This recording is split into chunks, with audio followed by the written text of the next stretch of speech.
Të nderuar shikues, ky është ditari orës 9 këtu në A2 CNN dhe pas pak do të ndiqni. Dy zyrtarët e lartë të Bundestagut Gjerman, Johan Wadefull dhe Christian Schmidt, sugjerojnë shtyrjen e zgjedhjeve të 30 qershorit për t'i hapur rrugë dialogut mes Ramës dhe Bashës. Të dy deputetët gjerman janë gati të vinë në Tiranë për ndërmjetësim, reagojnë Rama dhe Basha.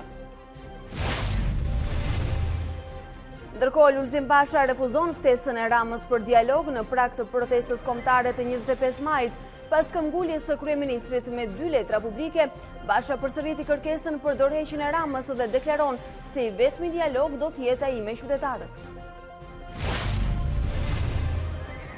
Replika pas deklaratave të kreut të shtetit, Ilir Meta lidhur me krizën politike, ambasadori i BE-s dhe kryeministri Rama kritikuan qëndrimet e presidentit, por Meta reagon me një mesazh të dyfisht.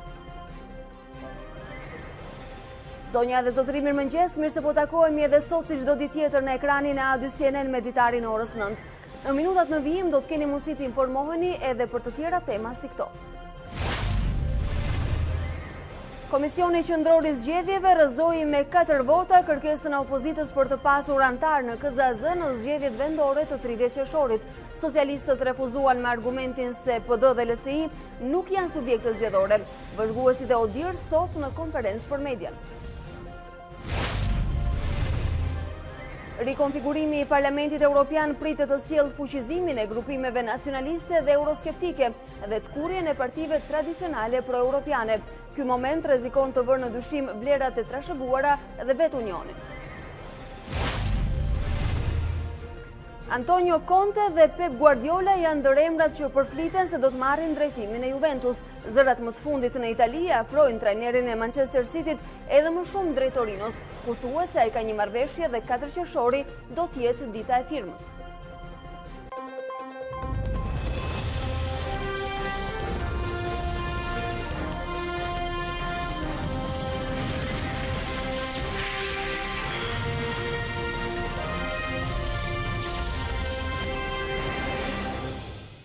Këta hapësirë të parë informative për sot këtu në ekranin e A2 CNN do ta nisim me zhvillimet e fundit dhe dinamika politike në vend. Një mesazh nga grupi më i madh parlamentar në Bundestagun gjerman, CDU-CSU, mund të jetë dhe pika e kthesës në krizën politike që ka pllakosur vendin. Në një deklaratë të firmosur nga zyrtarët e lartë të Bundestagut, Johan Wadefull dhe Christian Schmidt, thuhet se ndërmjetësimi nga ndërkombëtarët do të jetë i mundshëm nëse shtyhet data e zgjedhjeve 30 qershori. Shtyrja e datës së zgjedhjeve është propozimi që vjen nga Gjermania për krizën politike në Tiranë. Përfaqësuesit e CDU-CSU-s në Bundestag, Johan David Wadefull dhe Christian Schmidt, thonë për Deutsche Welle se më parë palët duhet të ulen pa kushte. Ne jemi të gatshëm që të kontribuojmë për hapjen e një dialogu ndërmjet qeverisë dhe opozitës për të kapërcyer krizën, por kjo mund të funksionojë vetëm nëse të dyja palët hyjnë në bisedime pa vendosur para kushte. Zgjedhjet pa pjesëmarrje në opozitës janë problematike në aspektin demokratik. Mund të merren masa të jashtëzakonshme, si për shembull shtyrja e datës së zgjedhjeve lokale. Deputetët gjerman thonë se për të ardhmen europiane të Shqipërisë nevojitet dialogu mes qeverisë dhe opozitës.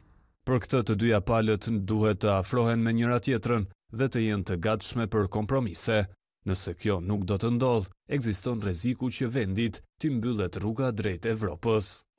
Protestat e përsëritura në Shqipëri sipas tyre janë një shenjë pa kënaqësisë të shumë qytetarëve, por 2 deputetët dënojnë thellësisht aktet e dhunës, duke bërë thirrje për protesta sa më paqësorë. Bashkësisë ndërkombëtare nuk i interesojnë konfliktet politike ndërpartiake, por stabiliteti demokratik. Kjo është hera e dytë që Gjermania vetë ofrohet për të zgjidhur krizën brenda pak kohësh, por mbetet për tu parë se sa të gatshëm do të jenë të dyja palët për të lëshuar penga llogoret ku janë strehuar prej më se 3 muajsh. Kryeministri Edi Rama falenderoi gjermanët përmes Twitterit për vëmendjen e tyre ndaj situatës politike. Kryeministri tha se është krejt dakord me gjithçka kanë shprehur publikisht dhe për nevojën e dialogut pa kushte, por ai u shpreh se 30 qershori nuk është në dorën e mazhorancës. Ndërkohë, vetëm pak minuta më vonë ka ardhur edhe reagimi Lulzim Bashës, i cili vlerësoi faktin se Gjermania ka mbështetur Shqipërinë, ka treguar vëmendje dhe shqetësim ndaj problemeve të cilat kanë penguar integrimin evropian, si mungesa e zgjedhjeve të lira dhe të ndershme, lidhjet e politikës me krimin, mungesa e luftës ndaj krimit dhe korrupsionit. Basha shprehu në emër të opozitës gatishmëri për dialog për zgjedhje të lira dhe të ndershme, duke mirëpritur angazhimin e Gjermanisë për zgjidhjen e kësaj krize dhe hapjen e rrugës europiane të Shqipërisë. Ndërkohë, reagimi i Vadeful dhe Schmidt erdhi pas komunikimit në distancë të dy liderëve të politikës përmes letrave publike. Lulzim Basha refuzoi të ulet në dialog me Edi Ramën. Me një letër drejtuar qytetarëve, Basha u tha se dialogun e ka me ta dhe jo me Edi Ramën, të cilët i kërkojnë largimin nga posti i kryeministrit. Refuzimin e ftesës për dialog, Lulzim Basha ja komunikoi Edi Ramës përmes qytetarëve, të vetmit me të cilët kryedemokrati thotë se është i gatshëm të bisedojë. Ne duhet të shqirojmë politikën nga aparate pista dhe autokracia, të shqirojmë ekonominë nga oligarkët, nga monopolet dhe dhuna shtetërore. Për këto sfida ne kemi filluar një dialog kombëtar gjithëpërfshirës. Ky është i vetmi dialog që ndryshon Shqipërinë dhe i vetmi dialog ku unë do të jem pjesë. Kryeopozitari i numëron kundërshtarit politik akuzat për inkriminim të deputetëve, vjedhje të votave apo helmim të protestuesve, si arsye për të cilat duhet të ishte larguar me kohë. Qëndrimi im i prerë dhe i palëkundur është se Edi Rama duhet të largohet menjëherë nga kryeministër, sepse ai është shkatërues i zgjedhjeve të lira dhe dhunues i vullnetit të popullit. Kryedemokrati nuk lë pa ironizuar këshillat e kryeministrit se në demokraci dialogohet, duke u shprehur se në fakt në demokraci mosmarrveshjet që nuk i zgjidh politika, i zgjidh populli me votë. Por për Edi Ramën, arti i qeverisjes demokratike është i huaj. Ai është artist në artin e mashtrimit. Lideri i opozitës beson se ndryshimi në Shqipëri vjen vetëm përmes zgjedhjeve të lira dhe të ndershme, prandaj ftesa është sërish për protestë. Ju ftoj që të bashkohemi të gjithë në protestat tona për largimin e tij dhe në dialogun kombëtar për ndryshimin e vërtetë që duhet të sjellim për të garantuar të ardhmen europiane të Shqipërisë. Kryeministri Rama sapo ka bërë një letër të tretë publike në drejtim të Lulzim Bashës. Ndër të tjera, kryeministri thotë se për hir të njerëzve që me plot të drejtë presin nga udhëhecit e çdo pale dialog politik, unë po e konsideroj mesazhin tuaj një mundësi për të nxitur dialogun. Aq më mirë që njerëzit mund të analizojnë të dyve. Ju e nisni mesazhin me asgjësimin e gjykatës kushtetuese dhe më atribuoni mua shpalljen hapur të mendimit se shqiptarët janë më mirë pa gjykata.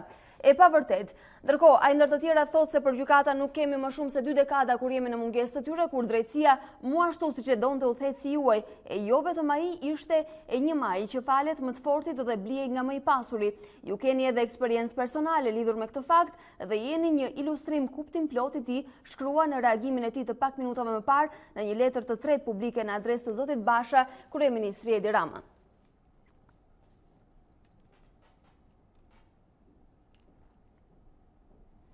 Ndërsa qëndrimet e tij, Basha i konsultoi dje me aleatët që u mblodhen për të diskutuar edhe për protestën e 25 majit, e 6 kombëtare opozitës që prej 16 shkurtit. Krerët e koalicionit opozitar diskutuan dhe hapat që do të ndjekin në vijim, ndërsa pak ditë në ndajnë dhe nga hapja zyrtare e fushatës elektorale për zgjedhjet vendore të 30 qershorit. Pas dite nga Vora, Lulzim Basha deklaroi se nuk do të lejojnë zgjedhje me krimin në 30 qershor. Do të garantoj që kur më shqiptarët mos detyrohen të votojnë si në monizëm, një trafikant, apo një vrasës, apo një ushtar të tyre, apo të zgjedh midis një trafikanti dhe një tjetër antarit bandave kriminale. Ne po luftojmë që Shqipëria dhe shqiptarët një herë mirë t'i kenë garantuara me ligj dhe me kushtetutë. Atë që kushtetuta e thot në preambull, që zot në këtë vend janë qytetarët dhe jo kriminelët, zot në këtë vend janë qytetarët dhe jo hajdutët. Ndaj na duhet dhe do të kemi një dialog kombëtar me gjithë ju vëllezër e motra, me gjithë shqiptarët, për të vendosur së bashku, jo thjesht largimin e Edi Ramës, sepse largimi e Edi Ramës është parakusht i panegociueshëm për hapjen e dialogut politik. por përmes një dialogu gjithëpërfshirës kombëtar. Ndërkohë, majoranca në Komisionin Qendror të Zgjedhjeve refuzoi kërkesën e Partisë Demokratike për të dërguar antar pranë komisioneve të zonave të administrimit zgjedhor. Përfaqësuesi i Selis Blu shpjegoi se ligji dhe vendimet e KQZ-s ia lejojnë praninë në KZZ, prani të cilën e duan për të dokumentuar paligjshmëritë që po ndodhin në proces. Por refuzimin socialistët e shpjeguan me faktin se PD dhe LSI nuk janë subjekte zgjedhore. Komisioni Qendror i Zgjedhjeve nuk ja njohu PD-s dhe LSI-s të drejtën për të dërguar antar pranë KZZ-ve. Kush është dakord? Një vot pro kundër, 4 nuk miratohet, rrëzohet. Përfaqësuesi ligjor i PD-s shpjegoi se bëhej fjalë për një të drejtë që ai njeh ligjin, ndërsa homologu i tij i PS-s i tha se të drejtën e humbën kur vendosen të mos garojnë në zgjedhje. Opozita e bashkuar ka zgjedhur që ta ushtrojë këtë drejtë ligjore për të përgjigjur një nevoje të monitorimit të procesit zgjedhor dhe të bërjes transparencë mbi çdo hall dhe mbi çdo aspekt të vet, pasi janë të shumta denocimet që kanë mbritur, të cilët vërtetojnë që çdo hap i procesit zgjedhor është i mbushur me paligjshmëri. Që të jetë subjekt zgjedhor duhet të jetë regjistruar me listë kandidatësh në Komisionin Qendror të Zgjedhjeve dhe si parti politike. Dhe pastaj të lindin të drejtat dhe detyrimet për të organizuar procesin. Paralajmërimi i Demokratit Kaso për antarët e KQZ se do të përballen me përgjegjësi penale irritoi nënkryetarin Denar Biba. Nuk bëra as kërcënim as shantazh. Ishte shantazh. Detajova plan veprimin. Detajova plan veprimin e opozitës në rast të shkeljeve ligjore. Unë ju bëra thirrje të zbatoni ligjin. Nuk kërcënova asnjëri. Antarët e propozuar nga PS në komision insistuan se opozita nuk kishte as të drejtë morale përveç ligjore. Ky zotëria që deklaron që nuk ka zgjedhje në Shqipëri, që jo më larg se 24 orë para këtij vendimi deklaron që qytetarët do futen në çark votimi dhe do pengojnë zhvillimin e zgjedhjeve. Nuk ka asnjë të drejtë ligjore, as morale të kërkojë të çojë përfaqësues në këtë lloj komisionesh të administrimit zgjedhor. Kryetari Zguri ishte i vetmi zë pro në tryezë. Unë them që kërkesa është korrekte, është brenda mundësive dhe kërkesave të ligjit. Pas rrëzimit të kërkesës, Ivi Kaso, që mbante detyrën e sekretarit për çështjet zgjedhore në PD, deklaroi se do ta ankimojë vendimin pranë kolegjit zgjedhor. Por sa po kjo vendimarrje u mor në Komisionin Qendror të Zgjedhjeve, mbërriti dhe misioni OSB ODIR për vëzhgimin e procesit zgjedhor të 30 qershorit. Në ndërtimin e kryevëzhgueses Audrey Glover, misioni mori një panoramë të shkurtër të përgatitjeve të deritanishme për procesin e zgjedhjeve. Burimet e A2CNN konfirmojnë se misioni do të ketë tashmë edhe përfaqësues të partive politike, të mazhorancës dhe opozitës, ndërsa gjatë ditës së sotme është njoftuar edhe një konferencë me median. Kjo nuk është hera e parë që Audrey Glover është pjesë e ekipit vëzhgues të OSB-s për zgjedhjet. Ajo ka monitoruar edhe zgjedhjet në vitin 1996 dhe në vitin 2009. Për gjitha këto zhvillime dhe ngjarjet e orëve të fundit, natyrisht edhe për një parashikim për atë që pritet të ndodhë në vijim, do të kemi një diskutim në studio me producenten e politikës në A2CNN. Merita Haklaj, mirë se erdhe. Mirë se u gjeta. Një letër e tretë publike vetëm pak minuta më parë nga kryeministri, duket sikur replika me letra tashmë ka filluar të shijojë dhe nuk po përfundon.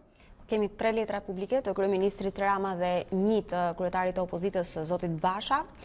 Kjo zotit Basha një përgjigje për Ramën, por si komunikimi i tij me qytetarët, nuk kishte asgjë të re në komunikimin e zotit Rama në letrën e tretë publike në kundër përgjigjet asaj që zoti Basha u shpreh dje, duke pasur parasysh që 30 qershori nuk lëviz, pavarësisht se kemi një sugjerim nga 2 gjermanët Vadeful dhe Schmidt për të parë si një mundësi shtyrjen e datës së zgjedhjeve në mënyrë që t'i hapet mundësia një dialogu politik. Sikundër, kryeministri tha se po përpiqej ta merrte si një nxitje për dialog këtë me zotin Basha, pra përgjigjen e tij gjatë ditës së djeshme, por që i gjithë retorika në këtë letër, që ndoshta ishte më e gjata ndër 3 letrat e zotit Rama, ishte që asgjë nuk ndryshon dhe thelbi i gjithë reagimit të opozitës në këtë kohë, sipas zotit Rama, vazhdon të jetë zbatimi i reformës në drejtësi dhe frika e opozitës ndaj reformës në drejtësi. Megjithatë, Merita, në gjithë situatën dhe në këtë javë duket sikur më të shqetësuarit na rezultojnë gjermanët. Një vetë ofrimi i dytë ditën e djeshme për të asistuar në zgjidhjen e kësaj krize politike. A besoni se sugjerimi për të ndryshuar datën e zgjedhjeve është një lloj legjitimimi i këtij vendimi paraprakisht? Duke pasur parasysh asnjëra nga forcat politike jo vetëm që nuk po afrohet drejt të një mundësie për zgjidhje, por po qëndrojnë më shumë se kur në pozicione ekstreme. Ndërhyrja e Vadefulde Schmidt u shpreh si një vullnet i shprehur pra i tyre edhe para disa ditësh, por mundësia që ata të vinë në Tiranë në këtë periudhë është e largët.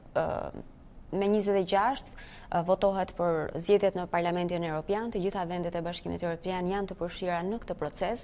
Sikundër më pas kemi struktura të ndryshme të Bashkimit Evropian që mblidhen, një Komisioni Evropian që pritet të rekomandojë hapjen e negociatave apo takime të mëtejme që zhvillohen po në kuadër të organizimeve të organeve drejtuese të Bashkimit Evropian, deri në korrik që është samiti i Parisit, apo kemi edhe samitin e Polonisë që është në kuadër të procesit të Berlinit, ka një agjendë shumë të ngjeshur dhe ndërkohë që në Shqipëri asgjë nuk lëviz dhe kriza politike është në kulmin e saj.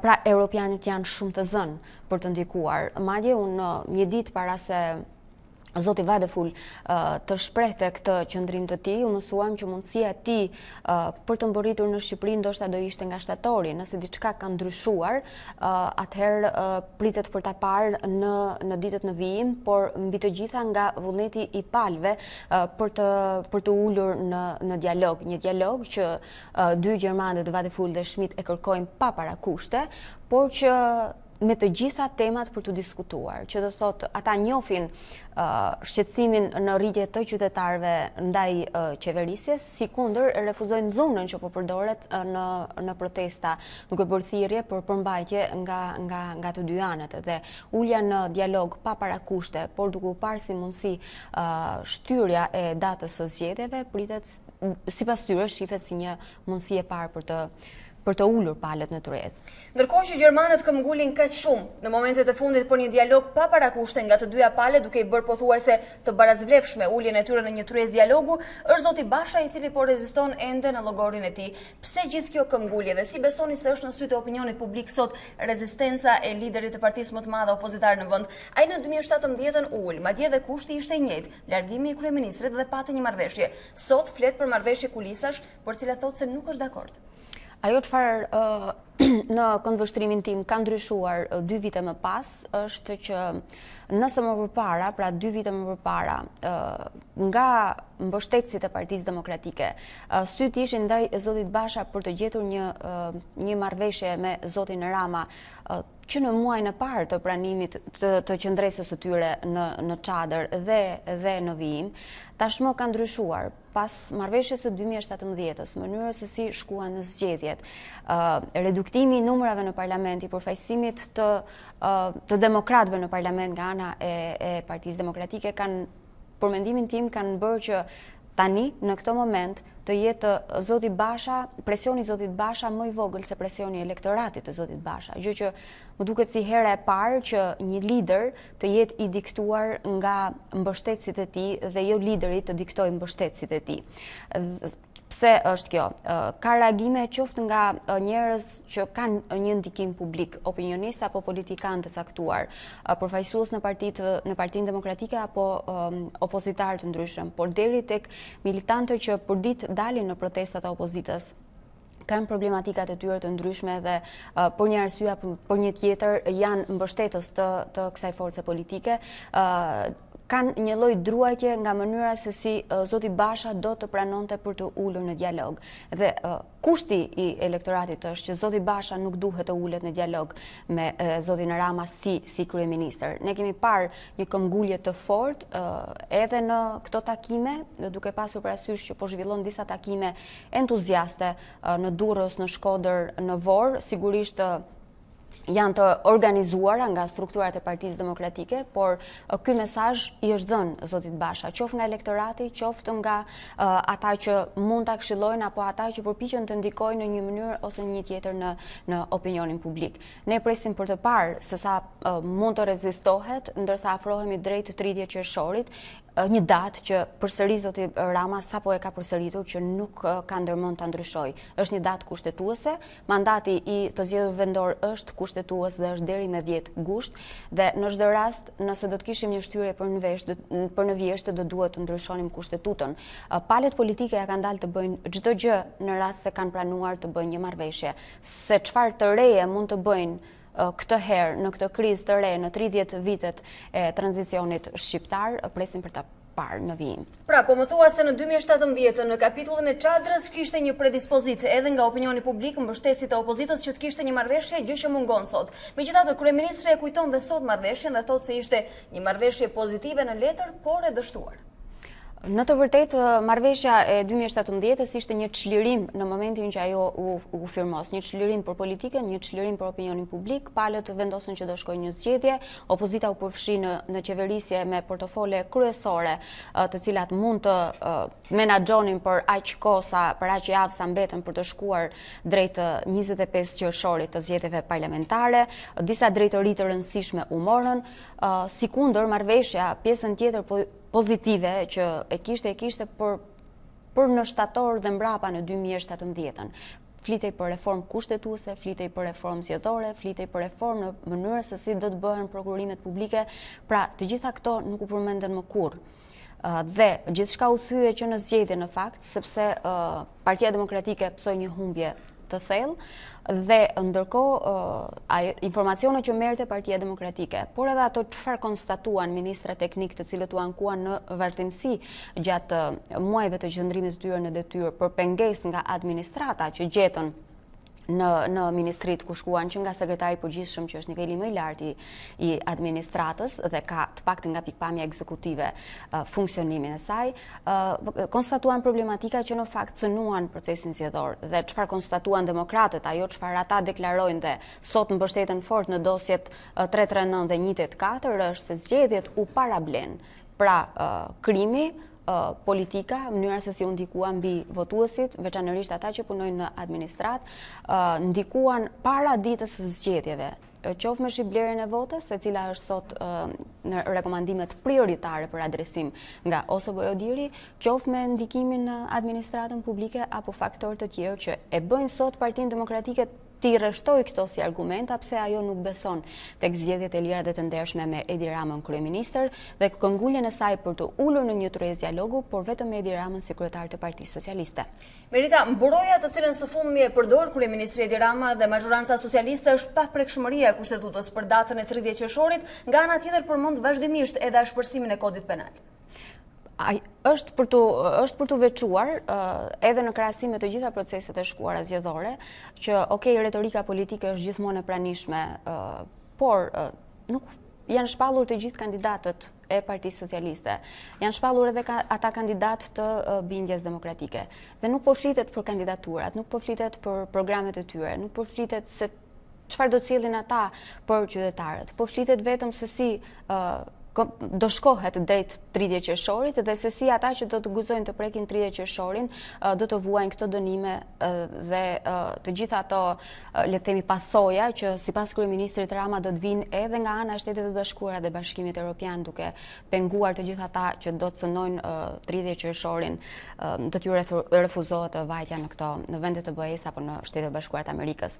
Dhe ironia e fatit është kur në ditën që kryeministri Rama bëri letrën e tij të parë publike, po atë ditë u publikua dhe ajo që quhet si receta e burgut, ku renditeshin të gjitha ndëshkimet penale për çdo lloj mase të cënimit të procesit të votimit me 30 qershor. Pra, ta quajmë në thonjza disa kërcënime për qytetarët. Të hapur për dialog, por nëse nuk vini për dialog, nëse cënoni 30 qershorin, është kjo çfarë ju pret. Një ofertë dhe kundërofertë. Megjithatë, duket sikur ky është elementi diferencues. Në prag të një fushate ne nuk flasim për platformë dhe kandidatët me të cilët do të garojë forca kryesore politike në vend, por flasim vetëm për moscënimin e procesit zgjedhor. E imponuar nga opozita kjo? Opozita ka aksionin e saj politik që prej 16 shkurtit. Janë 6 protesta kombëtare, e ardhshmja tashmë është pra nesër dhe ka pasur fokusin e saj tek kjo. Sigurisht është e diktuar nga politika, por mazhoranca nuk ka për detyrë vetëm ti reagoj Partisë Demokratike dhe ti tregoj asaj burgun nëse ndodh kjo. Dhe nga artikulime që ne kemi parë të atyre eksponentëve që kanë dalë për të mbrojtur këtë aksion të Partisë Socialiste tashmë, duket kjo, nuk kemi një ballafaqim për aq sa është e mundur të kandidaturave, nuk kemi, le të themi, çfarë do të sjellë në një mandat të ri për pushtetin vendor Partia Socialiste, ende nuk e kemi. Sigurisht fushata zyrtare zgjedhore ende nuk ka filluar, por ne jemi mësuar dikur në të shkuarën që fushata zgjedhore fillonte edhe 6 muaj para zgjedhjeve, fillonte edhe të paktën 1 muaj, 2 muaj para zgjedhjeve, le të themi do kishim një fushat para elektorale, do kishim një fushat zyrtare elektorale ku paraqiteshin jo vetëm le të themi akuzat politike, por dominanca do të ishte te fokusi që si do ju paraqiten këta kandidat, këto forca politike, qytetarëve, për çfarë të reja ata mund të sillin në qeverisjen për 4 vite që vijnë. Megjithatë, Merita, në këtë moment bëhet edhe një diskutim tjetër. Çfarë beson se po ndodh me imazhin e subjektit më të ri politik në skenën politike shqiptare? Bindja demokratike ka një valë kandidaturash të cilët tërhiqen së fundmi. Unë po më mbështetem tek ajo çfarë koordinatori i Bindjes Demokratike deklaroi dje, gjatë ditës së djeshme, kur tha që kandidatët që po tërhiqen, 4 deri tani, është ushtruar presion ndaj tyre, 2 nga Rilindja, siç e quhen ai Partinë Socialiste, dhe 2 nga Republika e Re, siç e quhen Partinë Demokratike, duke u referuar asaj që zoti Basha proklamonte në 2 vite më parë, pra në 2017-ën. Ajo çfarë po ndodh me zotin Batozi nuk është se nuk mund mos pritej, duke qenë një parti shumë e re, me dëshirën e vet për të përfshirë në garë, pavarësisht të mendimeve pozitive apo negative, është e drejta e një subjekti të caktuar politik që të bëhet pjesë e kësaj gare, por mënyra se si po përfshihet në këtë garë, mënyra se si duke marrë edhe deputet, le të themi që vërtet kanë të paktën 6 muajt e fundit në kuvend, siç është rasti i zotit Lefter Koka, por i konsideruar edhe publikisht jo si një deputet i Bindjes Demokratike, por si një deputet të cilit i është marrë firma për të garantuar bindjen demokratike për të qenë pjesë e kësaj gare, duket sikur Bindja më shumë po luan në të njëjtën lojë që 30 vite kanë luajtur të gjithë forcat e reja politike. Dhe pra, duke qenë re, pritshmëritë e reja ky subjekt i ri politik?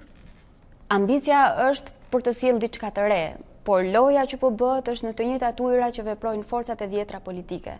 Dhe do t'i duhet zotit Patozi dhe mbështetësve të tij shumë artikulimi fort publik, shumë angazhim, qoftë edhe me kandidatët që ka dhe që do t'i ketë të paktën deri me 30 qershor, për të angazhimi i tij duhet të jetë shumë i fortë për të treguar se po do të ndryshojë një mentalitet politik. Deri tani e ka shumë të vështirë për ta arritur këtë, pikërisht për shkak të kësaj. Loja që po bëhet me metodat, me mekanizmat e vjetër për të fituar, për të sjellë një frymë të re që pritet të shohim se si do të. Megjithatë, zoti Patozi nuk flet për një fushatë ambicioze, flet për një fushatë reale. Sepse edhe kushtet në të cilat u krijua bindja, afatet, limitet në të cilat ajo erdhi, ja pamundson zotit Patozi dhe Bindjes Demokratike që të jetë si një ndër forcat e konsoliduara politike në këtë garë zgjedhore.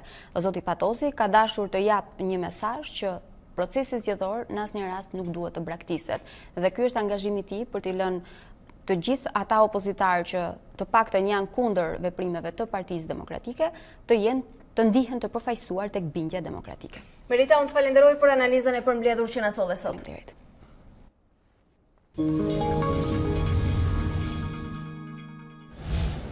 Ndërkohë, presidenca ju përgjigj reagimeve të kryeministrit Rama dhe ambasadorit të BE-s Soreka pasi zoti Meta tha se kriza politike po del jashtë kontrollit dhe reforma në drejtësi nuk po funksionon. Zëdhënësi i presidencës Tedi Blushi tha se për ambasadorin Soreka dhe kryeministrin Rama, presidenti ka të njëjtin qëndrim. Ai do të vazhdojë përpjekjet për zbatimin e kushtetutës për reformën në drejtësi për të evituar vonesat, kolapsin, zbatimin e njanshëm e përçarës dhe kapjen e sistemit. Ndërkohë, presidenti nuk ndalon askënd të këndoj nga fitoria në fitore, si në variantin solo ashtu dhe në kor. Ishte reagimi ironik i Metës që përsërit një nga sloganet e përdorura gjatë diktaturës hoxhiste.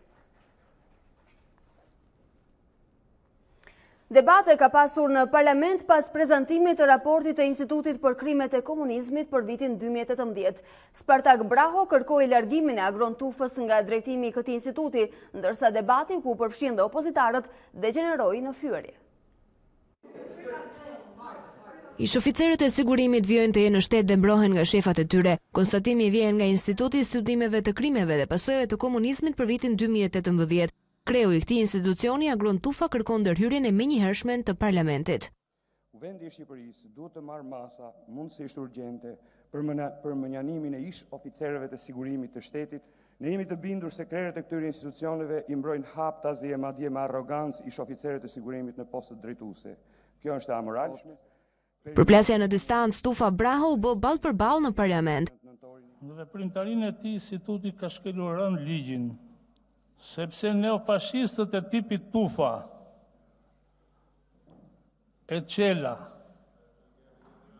kërkonin nëpërmjet artificave dhe shtërmbërimeve historike të glorifikonin bashkëpunëtorët e fashizmit, e nazizmit. Zoti Tufa, po ju them përsëri, e keni kthyer institutin në celul të ballit kombëtar. Madje asnjë nga punojësit e institutit nuk disponon certifikat sigurie. Duhet të planifikoheni, të kontrolloheni nga Drejtoria e Monitorimit të Kuvendit të Shqipërisë dhe mendoj që edhe detyrën si drejtori ekzekutiv ta lini si i papërshtatshëm. Në debat u përfshin edhe opozitarët. Jem kaq poshtë në nivelin e këtij budallaj këtu, kur ky zotëria thotë që ballisët anin pula, a kuptoni më një gjë çfarë thotë? Po ju keni ngrënë koka njerëzish, more. Në 5 maj shkojnë gjithë si tufë se nga 1 metër kanë dalë, komunista e ke. 5 maj ke atë, edhe këte, atje qojnë varrezat, qojnë në kurorat me lule. Qëllë t'i vini mi farë kapaku, kësaj loje të pisë, të ndyrë për kapital politik, që sa herë që afrojnë zgjedhjet, a i që është me komunist, kërkon të hiqet që antikomunist. Parlamenti miratoi me shumicë votash ligjin që rregullon marrëdhëniet financiare të punonjësve të nëntokës. Më herët, minatorët protestuan duke kërkuar pensione më të larta, ndërsa sindikatat japin opinionin e tyre për këtë situatë.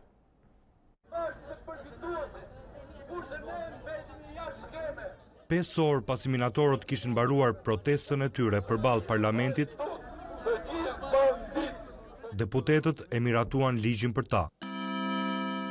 77 pro, 12 kundër, 9 abstenim, 11 s'kanë marrë pjesë votim. Statusi i minatorit, pensione më të larta për punonjësit e nëntokës dhe disa lehtësi të tjera janë risitë e këtij ligji që rregullon kryesisht marrëdhëniet financiare. Deputetët diskutuan gjatë rreth përfitimeve të minatorëve. Këto profesione shumë të rëndësishme dhe shumë të vështira janë parashikuar kushe lehtësuese dhe konkretisht mosha e daljes në pension. Për minatorët 55 vjeç, që do thotë 10 vjet përpara moshës së daljes në pension sipas ligjit të sigurimeve shoqërore. Për naftëtarët dhe metalurgët 60 vjet ose 5 vite përpara moshës ligjore të daljes në pension. Të mbledhur më të shumë në numër këtë të njëjtë, minatorët kërkojnë një zëri, miratimin e statusit dhe përllogëritja e pensionit të tyre në vlera më të larta se ç'është duke u përllogëritur aktualisht. 13.000 lekë që është në moshë për mua. Unë jam me 6 diagnoza sot, jam i smur. Kërkojmë për çdo vit punën në tokë 3%, jo atë 1%, sa ajo s'ka ndalë, atë ja kemi falë atyre. Sindikatat i japin opinionin e tyre. Çështja e tavan e dyshemës së daljes në përfitimin të trajtimit veçantë të minatorëve shqiptar, që projekt ligji ka parashikuar në 6 vjet të lartë, nëse ne kemi kërkuar në 3 vjet të lartë. Tashmë minatorët pritet të marrin përfitimet e ligjit, ndërsa vrulli i protestave do të matet nga plotësimi ose jo i kërkesave të tyre.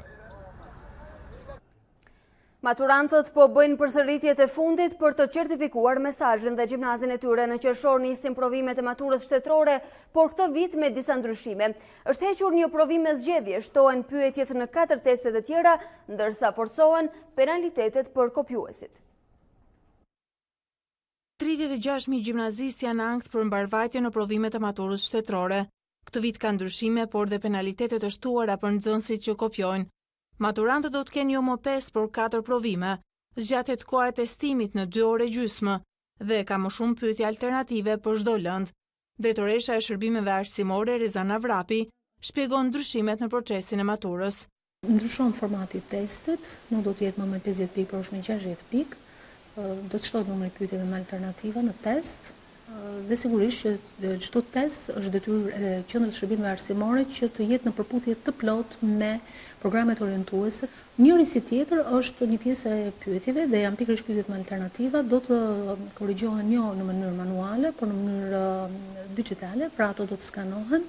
Kjo do të sjellë një pjesëushmëri shumë të lartë, pra gabimi njerëzor këtu zerohet dhe sigurisht edhe fitojmë shumë edhe në kohë. Por mos i varni shpresat e kopjet. Çdo komunikim mes nxënësve apo qarkullim kopjesh do të skualifikojë maturantët nga provimi, si dhe penalizojnë administratorët në sallë. Ata të cilët kapen me kopje në mjedisin e provimit, por qoftë edhe më pas, ku ne identifikojmë përgjigje që mund të jenë të afërta, që mund të jenë identike, menjëherë ato skualifikohen, zerohen dhe maturantët nuk ju njihet absolutisht asnjë lloj rezultati. Dhe janë të detyruar që të kalojnë në sesionin tjetër. Në 7 qershor maturantët do t'i nënshtrohen provimit të parë të gjuhës huaj. Në 12 qershor është testi gjuhës shqipe, në 17 lënda e matematikës dhe në 24 qershor provimi me zgjedhje. I rikthehemi zhvillimeve në aktualitet. Emiliano Shullazi dhe 4 të pandeurit e tjerë kërkojnë që gjyqtarja e cila ka në dorë fatin e çështjes në shkallën e dytë për krime të rënda të përgënjeshtrojë lajmin për kërcënim. Të pandeurit dhe avokatët u përfshin në debate gjatë gjithë seancës, ndërsa një prej të pandeurve u gjobit me 30.000 lekë. Apeli për krime të rënda nuk ka mundur të zhvillojë një seancë normale ndaj Emiliano Shullazit dhe grupit të tij. I pandeuri Gilmando Dani kërkoi nga gjyqtarja e çështjes, Saida Dollani, sqarimin para mediave se kush e ka kërcënuar atë dhe bashkëshortin e saj. Debati verbal mes tyre përfundoi me vendimin e gjykatës, duke dënuar me 30.000 lekë gjob, me përjashtim nga seancat të pandeurin Dani. Vendimi i cili solli dhe irritimin e të pandeurve të tjerë. Nga të akuzuar, ata janë kthyer në akuzues, duke aluduar se lajmi për kërcënim është një justifikim i gjyqtares për të kaluar procesin e vettingut. Mati i pandeuri Endrit Qyqa i ka kërkuar gjyqtares se ti nuk do të kalosh vettingu mbi kurizin ton dhe këtë gjë nuk do ta lejojmë. Pas largimit të pandeurve, avokatët e tyre kanë vijuar debatet e ashpra me kryesuesen e seancës për mosnjoftimin e palëve në proces. Sipas tyre, njoftimi i personave që janë viktimë në këtë proces nuk është bërë me qëllim. Deri më tani, janë bërë 8 kërkesa për përjashtim të drejtueses së gjykatës së apelit për krime të rënda, Saida Dollani, nga çështja Shullazi.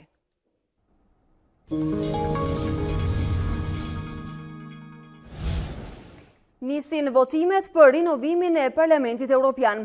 Të parët që u drejtohen kutive të votimit janë britanikët dhe holandezët. Sondazhet tregojnë rritje të partive nacionaliste dhe euroskeptike. Kjo mund të rrezikojë procesin e zgjerimit të BE-s. Mbretëria e Bashkuar dhe Holanda janë 2 vendet e para që votojnë për rinovimin e parlamentit të BE-s. Thuajse 427 milion evropian kanë të drejtë vote. Londra duhet të largohej nga BE me 29 mars për t'i shmangur këto zgjedhje, por shtyu Brexit për t'i përmbyllur negociatat deri më 31 tetor. Pavarësisht pjesëmarrjes, 73 eurodeputetët e zgjedhur në Britani do të qëndrojnë në detyrë deri ditën e tërheqjes së vendit nga Unioni. Më pas do të aplikohet reduktimi i numrit të përfaqësuesve nga 751 në 705. Pjesa e mbetur bosh nga ligjvënësit britanik do të mbushet nga eurodeputet të rinj nga 14 shtete të BE-s. Këto zgjedhje pritet të zhvendosin balancimin e pushtetit. Rezultati do të formsoj politikën e bllokut për 5 vite të ardhshme, por çfarë pritet të ndodh përveç fragmentimit? Sondazhet parashikojnë se ky do të jetë një moment shumë i rëndësishëm për nacionalistët dhe euroskeptikët, grupime që vënë në dyshim vlerat e trashëguara dhe vetë Unionin. Ata pritet të fuqizohen dhe më tej, ndërsa partitë tradicionale pro-evropiane do të tkurren. Kur njerëzit frustrohen, ata sillen në mënyrë jo normale dhe një nga shenjat që e tregojnë këtë është votimi së djathtës ekstreme. Partitë ekstremiste mund të bëhen forcë e tretë politike në Europë. Kjo mund të bllokojë proceset vendimmarrëse europiane. Prandaj kjo është një garë kundër kohës për të siguruar që Europa do të jetë në gjendje të marrë vendime. Një ndër proceset kryesore që mund të bllokojnë partitë euroskeptike është zgjerimi i bllokut. Votimet do të zgjasin nga data 23 deri me 26 maj. Presidenti Amerikan Donald Trump tha se sankcionet ndaj Huawei mund të hiqen si pjesë e një marrëveshje të gjerë tregtare me Kinën. Megjithatë, ai e konsideron gigantin kinez të teknologjisë sërish një kërcënim për sigurinë. Masat shtrënguese ndaj Huawei të vendosura nga administrata amerikane mund të marrin fund. Kjo është bërë ditur nga presidenti Donald Trump, i cili ngriti mundësinë e heqjes së sanksioneve ndaj gigantit teknologjik si pjesë e një marrëveshje tregtare të gjerë me Kinën. Megjithatë, ai pranoi se kjo çështje është shumë e ndërlikuar. Huawei është diçka shumë e rrezikshme. Shikoni çfarë ka bërë në pikpamjen e sigurisë dhe ushtrisë. Gjëra shumë të rrezikshme. Megjithatë, është e mundur që Huawei të përfshihet në një lloj marrëveshje tregtare. Komentet vijnë pas politikës së ashpër të Washingtonit ndaj gigantit kinez dhe vetëm disa ditë pasi Departamenti Amerikan i Tregtisë vendosi atë në listën e zezë, duke bllokuar zhvillimin e biznesit me kompanitë amerikane. Shtetet e Bashkuara e konsiderojnë Huawei si rrezik për sigurinë kombëtare. Administrata Trump u ka bërë presion aleatëve që të sanksionojnë kompaninë kineze në ndërtimin e rrjetit 5G. Washingtoni dyshon se përmes pajisjeve, Huawei mund të spionojë shtetet e tjera. Megjithatë, kompania kineze i ka mohuar gjithmonë këto akuza. Shohim dhe të rejat nga sporti. Bylisi është skuadra kampione e kategorisë së parë për sezonin 2018-2019. Mallakastriotët fituan 3-1 në përmbysjen e Vllaznisë në finalen e luajtur në stadiumin Niko Dovana të Durrësit. Të dy ekipet vinin në këtë finale si fituesit e grupeve respektive në kategorinë e parë, ndërkohë që sezonin e ardhshëm do të ngjiten në kategorinë superiore. Ky është titulli i katërt kampion i këtij niveli për klubin e Bylisit.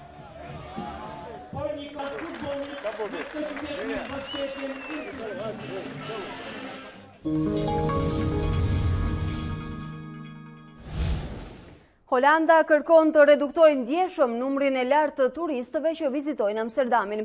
Zyrtarët po heqin disa atraksione të njohura nga qyteti i famshëm për rrugën me drita të kuqe dhe përdorimin e ligjshëm të kanabisit.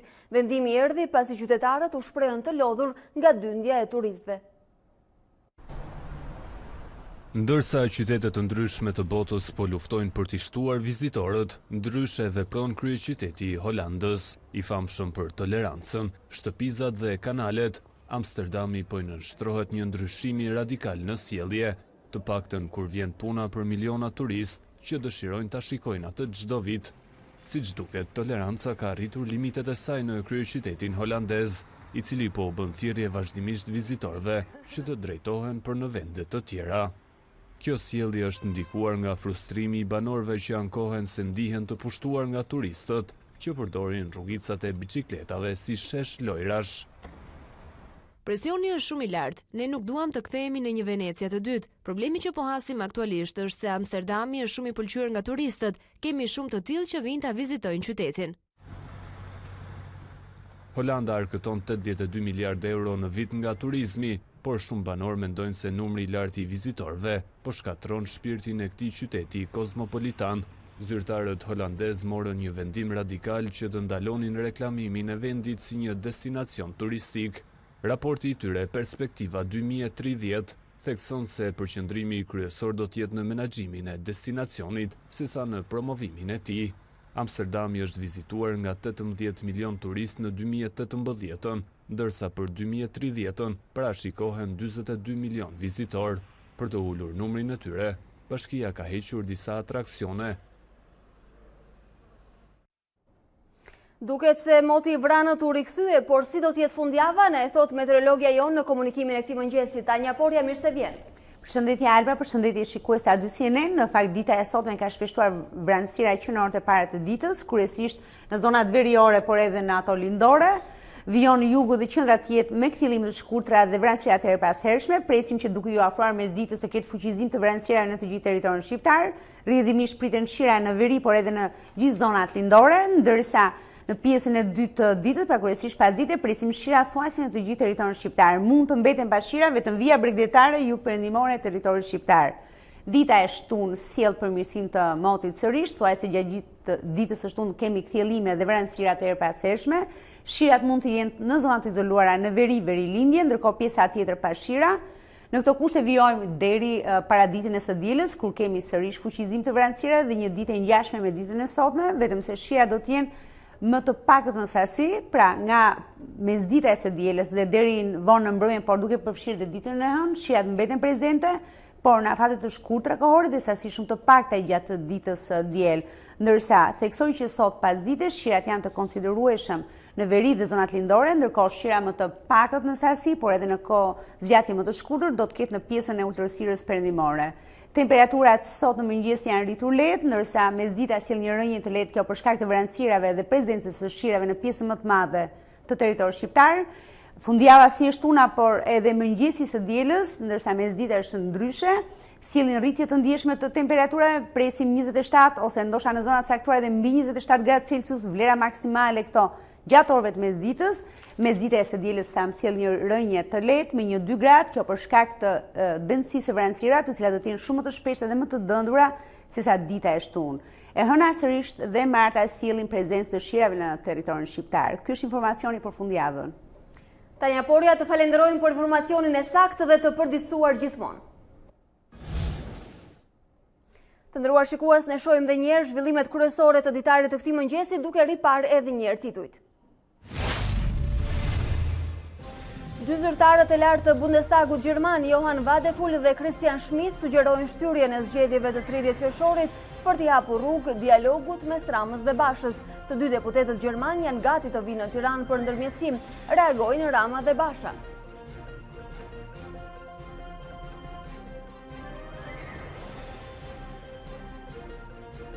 Replika pas deklaratave të kreut të shtetit Ilir Meta lidhur me krizën politike, ambasadori i BE-s dhe kryeministri Rama kritikuan qëndrimet e presidentit, por Meta reagon me një mesazh të dyfishtë. Komisioni Qendror i Zgjedhjeve rrëzoi me 4 vota kërkesën e opozitës për të pasur antar në KZZ në zgjedhjet vendore të 30 qershorit. Socialistët refuzuan me argumentin se PD dhe LSI nuk janë subjekt zgjedhor. Vëzhguesit e Odir sot në konferencë për media. Rikonfigurimi i Parlamentit Evropian pritet të sjellë fuqizimin e grupimeve nacionaliste dhe euroskeptike dhe të kurrjen e partive tradicionale pro-europiane. Ky moment rrezikon të vërë në dyshim dhe vlerat e trashëguara për vetë Unionin. Antonio Conte dhe Pep Guardiola janë ndër emrat që përfliten se do të marrin drejtimin e Juventus. Zërat më të fundit në Itali e afrojnë trajnerin e Manchester Cityt edhe më shumë drejt Torinos, ku thuhet se ka një marrëveshje dhe 4 qershori do të jetë dita e firmës. Zonja dhe zotërin, e kemi mbërritur në fund të ditarit të këtij mëngjesi. Unë ju falenderoj për vëmendjen e treguar dhe ju ftoj që për informacionet dhe të rejat e minutave dhe orëve të fundit të na ndiqni edhe në rrjetet tona sociale, në Facebook dhe Instagram dhe faqen tonë të webit a2cnn.com. Faleminderit për vëmendjen, ju vijoni qëndroni me ne.